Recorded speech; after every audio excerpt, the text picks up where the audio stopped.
Good morning and welcome to Tabletop Tuesday here on Gaming with ADHD. Today we're going to be taking a look at Alhambra, New York, which was originally released about 12 years ago, at least at the time of this recording.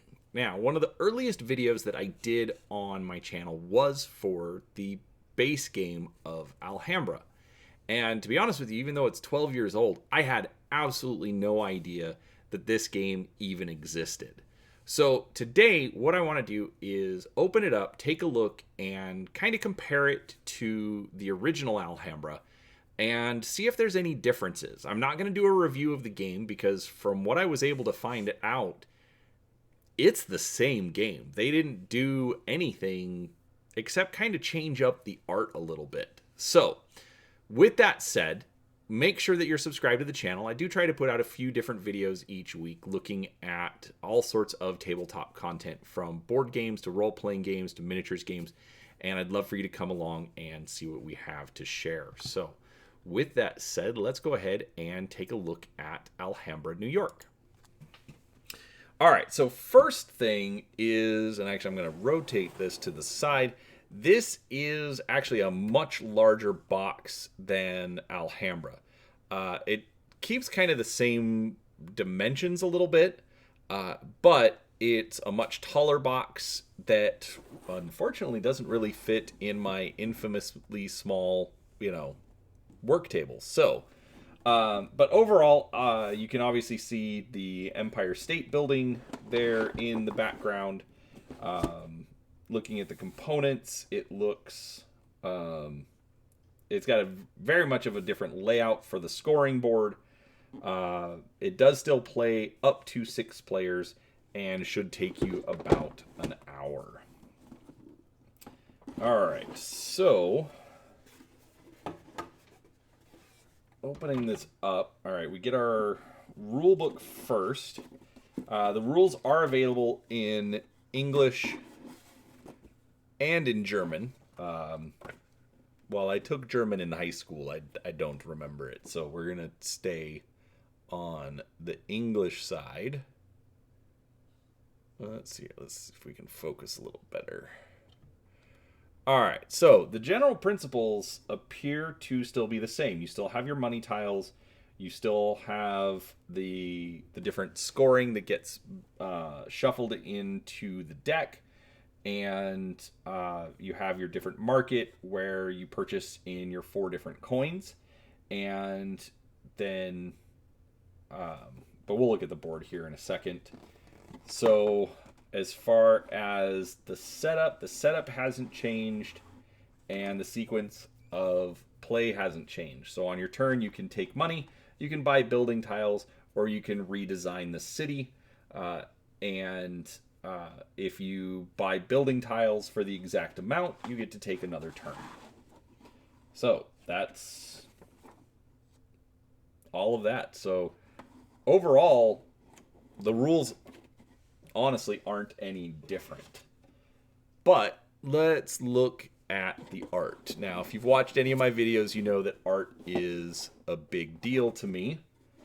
Let's shove that under there. All right, so actually we're going to come back to the board. So overall, I mean, the art looks nice. I like that they actually say what it is. So we've got skyscraper, museum, station. Actually, I suppose I should zoom in on that. So skyscraper, station, museum, church, theater.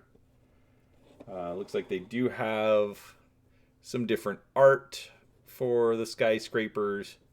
We've got parks. The stations are all the same. The museums appear to be all the same. And then it looks like we start at Times Square with the Flatiron Building.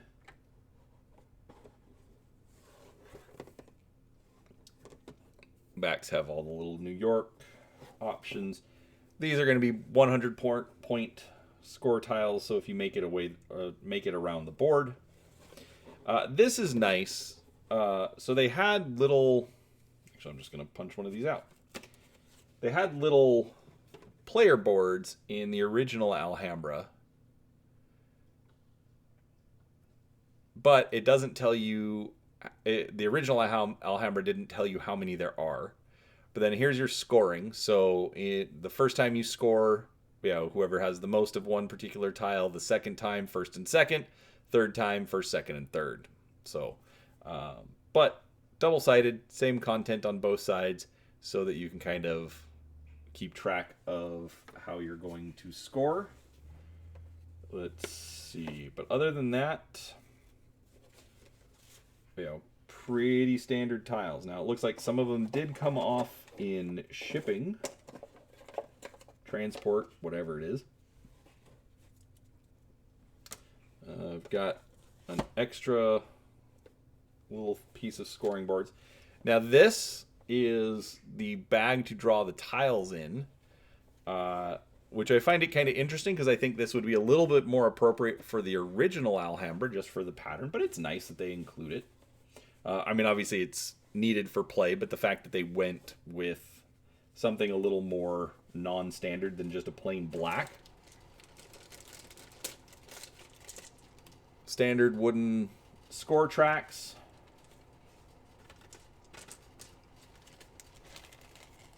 I like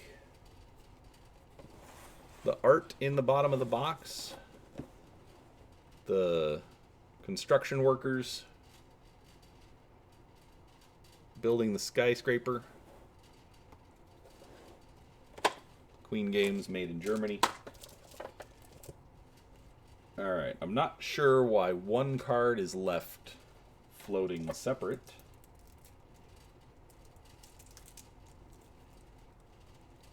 Alright, if I can figure out how to open these.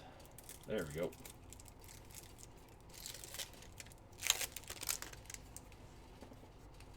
Alright, so these are the currency cards. Now, the numbers are very easy to read. The art is very clear. Not sure why they have the different colors since it's all dollars in the United States. But whatever. But overall, very clean. They are also kind of plain. Because each one is identical. The only difference is the number and the color. Which actually, north, south, east, and west is the particular bank. So that's different as well. Will make it a little bit harder for players with eyesight issues. I also find this interesting. We have this double-sided New York card, but then the one floating card. Okay. Alright, we've got our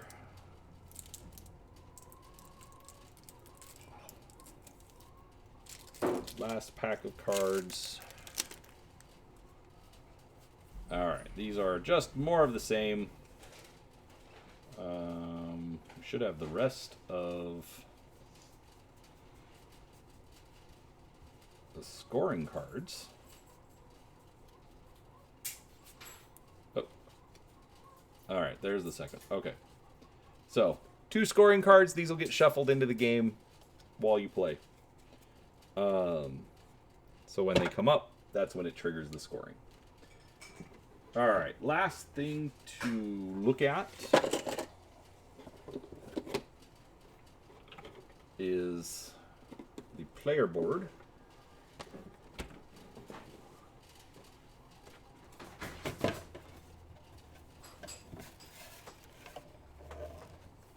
Alright, let's see how much we can fit in here.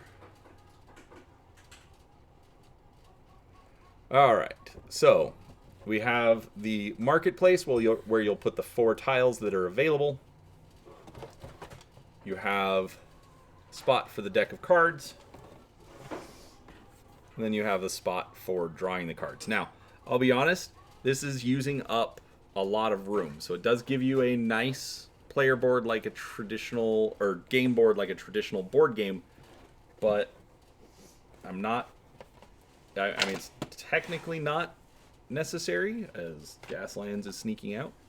The back does have this drawing of the Statue of Liberty. So overall, it's interesting. I mean, the art seems fine. The buildings, like the art is okay, but let's zoom in here. And yeah, so I think that actually is kind of a good example. The art sort of blends into the tiles, making it a little difficult to see, at least on video. But overall, I mean, it's okay. It's you have the white bar down on the bottom with the point, or with the cost and the name, so it's easy enough to read that. But there could be a little bit more contrast between the art. The original Alhambra, it was, because you didn't have the background noise, it was a little bit easier to see, a little bit easier to read. The fact that it doesn't change the gameplay is a little disappointing. It would have been nice to see if they had done something different for New York, something to maybe make it a little more unique. Because also, you're reorganizing a city as opposed to one particular building, so that seems a little odd as well. I don't think I would have any issues playing it because of the fact that I already enjoy Alhambra. I do find it's one of my favorite games, and so I think this will be fine to play, but as far as whether it would replace it, I don't think so. Another downside, none of the Alhambra expansions are really going to apply to this game, especially because they're all going to have the original backs. So basically, if you want a self-contained game of Alhambra and you find this, it's a decent choice. If you want to be able to expand and have more options, I would actually consider the original one. So overall, not bad. Not a bad implementation, but it's not a must-have. I'll probably play it a couple of times, see if we like the look of it a little better, but overall, it's probably going to end up leaving the collection soonish. So, anyways, thank you for watching. I do hope you enjoyed it. If you did, please do make sure you give the video a thumbs up and subscribe to the channel. Like I said, I do put out a few videos each week talking about all sorts of tabletop gaming content, and we'd love to have you come along. So thanks for watching, and we'll talk to you next time. Bye.